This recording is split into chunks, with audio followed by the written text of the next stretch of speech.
Let's talk about motor mounts.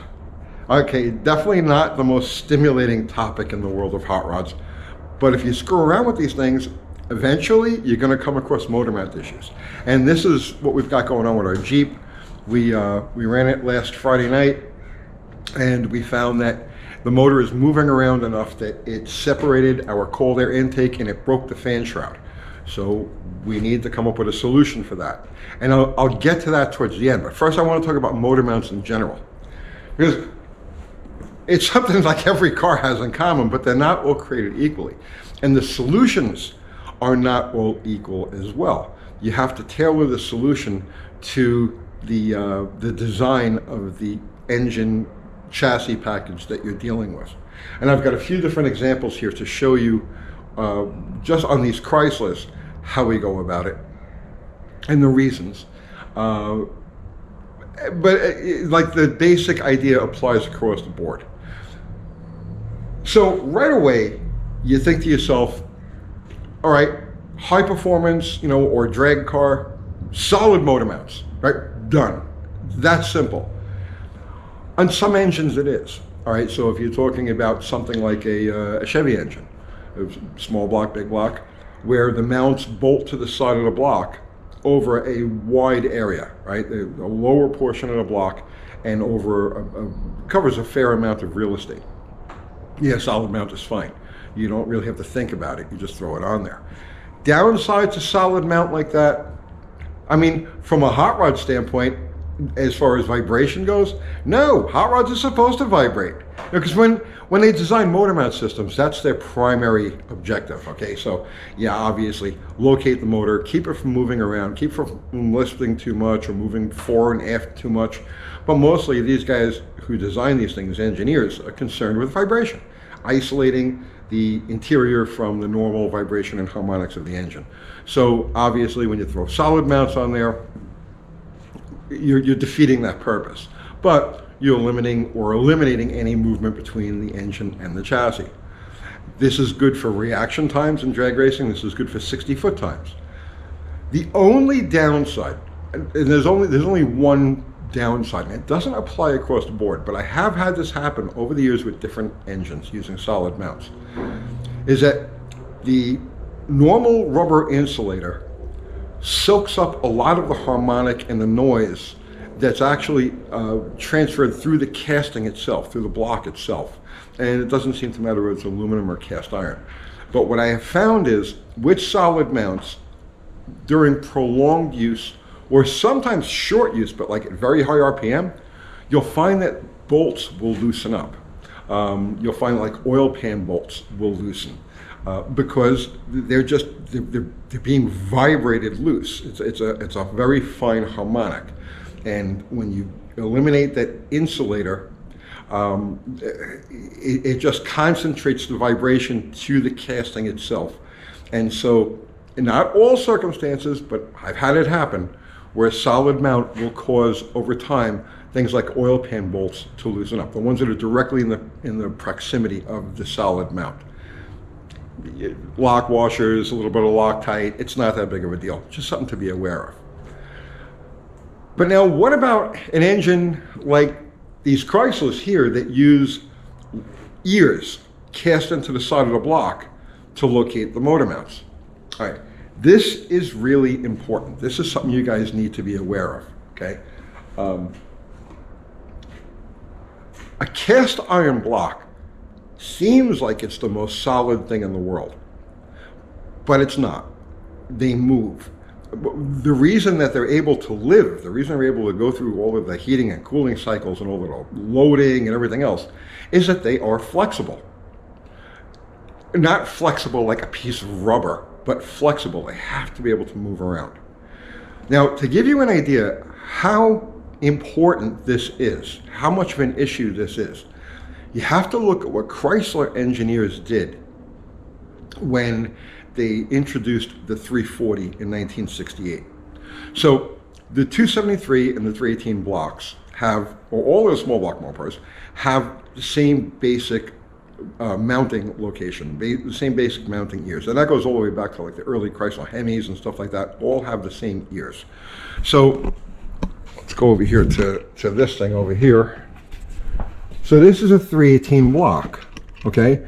And you see this ear right here. That's just a normal ear that, like I said, you find on all of these engines. When Chrysler went to the 340, one of the things that they did was they increased the width of this ear. Now, why did they do that? Why did they make this ear a little bit more than a 1/4 inch wider than the one on the 318? And the 360 has the same thing. Well, the reason is that this ear aligns with the center of the bore of the number 1 cylinder. And so when this engine is trying to lift, when torque is applied and the motor is pulling against the mount, this ear is narrow enough that it's actually pulling this section of the block, and it can lead to head gasket failure, as well as distorting the cylinder itself. The more power you put to it, the more distortion is going to be. So Chrysler went out of the way to make this ear wider, to spread the load a little bit, over a little bit more of an area and give it some more reinforcement, just specifically for that purpose. It's that important. It's that important. So when we put a solid mount on an engine like a small block Mopar or a big block Mopar, or any engine that uses ears on the side to mount, what you're doing is you're transferring all of the torque directly to the casting. So any movement that is possible is going to be exploited. All right, so what do you do in a situation like that? Well, one of the most common ways is to use a chain, a turnbuckle, some way to limit the torque movement, a torque strap, right? Now, here's an example of this. So this is a 318, and it's a nitrous motor. And you can see right here, we've got a chain at the front. Now, this has got the same 273, 318, the low performance ear at the back. So here what we did was we maintained the rubber mount and added this chain, this length of chain. And this length of chain is a limiter. This motor is allowed to move about a 1/2 inch before the chain just stops it. And a little movement is okay.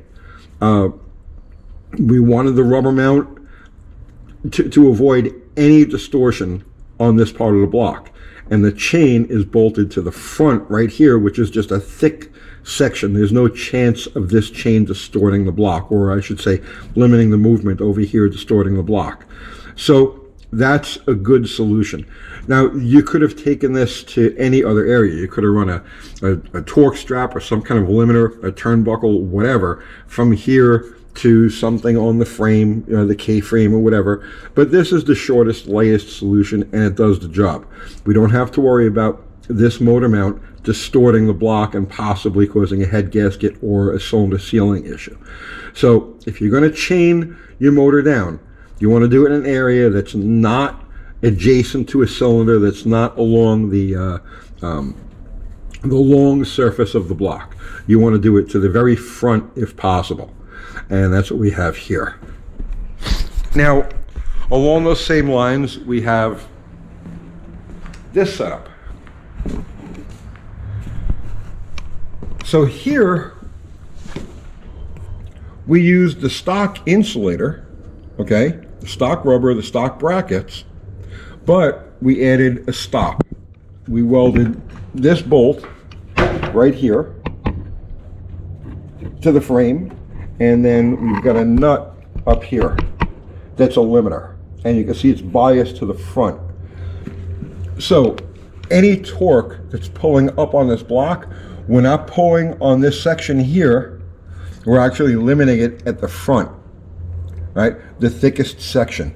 And on this particular mount, we've got this bend here, and that bend is going to it's going to have some give. There'll be a little bit of give as the engine is pulling up against this limiting bolt that we put in.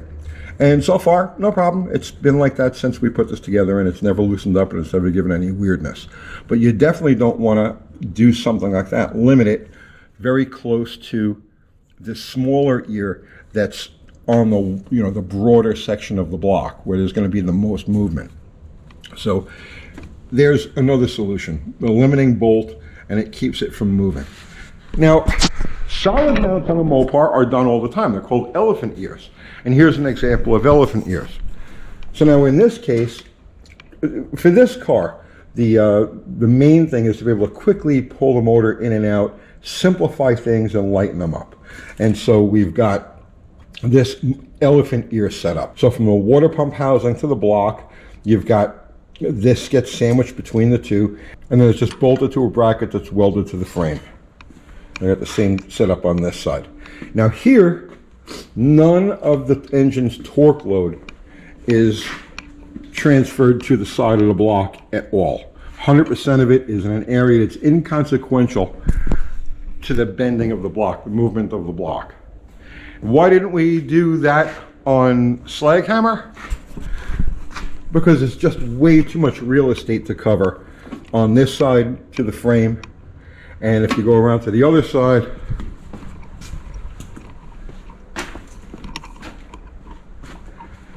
you can see how much stuff we've got in the way. So it just didn't pay to use solid mounts or elephant ears on this one.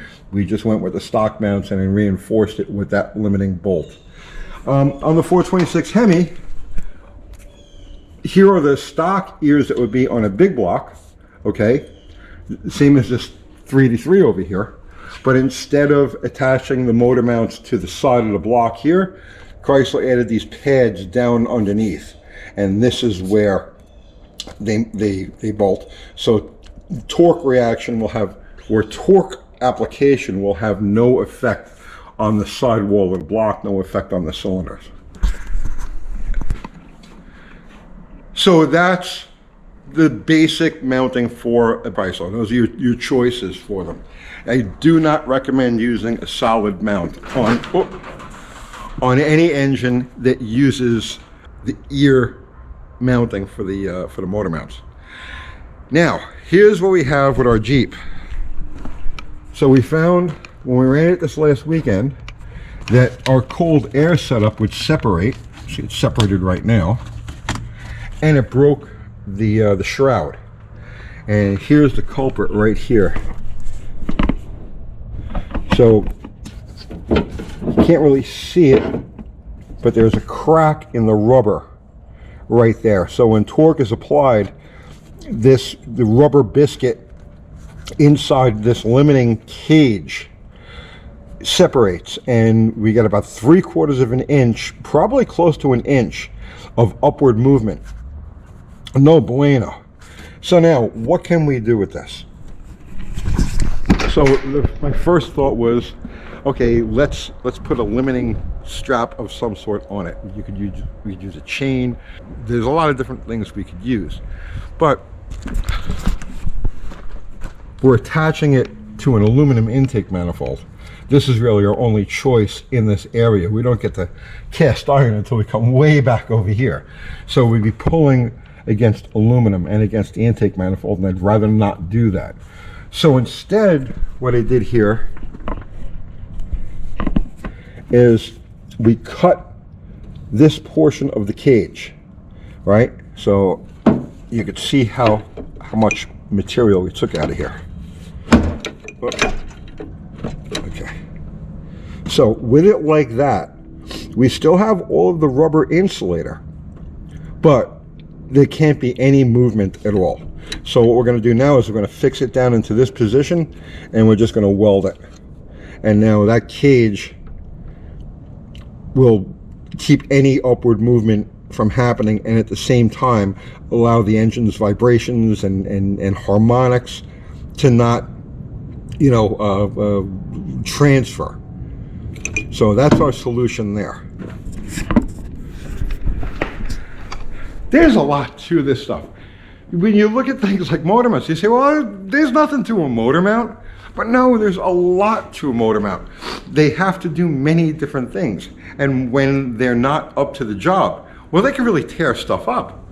One thing that I did want to point out, that if you are ever going to use a mount system like this, like an elephant ear setup, these stock transmission mounts will not hold up, right? Because there's no way to keep this. The only thing keeping the motor from moving back under acceleration and forward under deceleration is this rubber mount, and they don't last very long. So you need to either use a solid transmission mount so that you don't get that 4.5 movement, or you need to add some sort of limiter, some sort of strut to keep the block from moving back and forth. And I'm not sure what I'm going to do with that on this particular setup yet, but it is something to keep in mind. All right, here you go. The long and the short of motor mounts. Different mounts require different treatments, and you've really got to dope it out. I got to tell you, it took me, I doped that out for a good hour before I says, okay, here's the best solution. The thing is going to keep this motor from moving around, and yet still keep that rubber for that little bit of cushion, and not affect anything around it. I hate to dump the clutch on this thing and pull the intake manifold off, because that's a possibility. All right, guys, so I hope you got something out of that. Dope it out. Look at what you have. They're all different, right? And then figure out the best solutions based on kind of what I told you here. And mostly ask questions, you know, because no matter what combination you're building, somebody is out there racing it. So you might want to ask, you know, what have been their experiences as far as mounts go. All right, man. Hope you got something out of that. I'll see you tomorrow.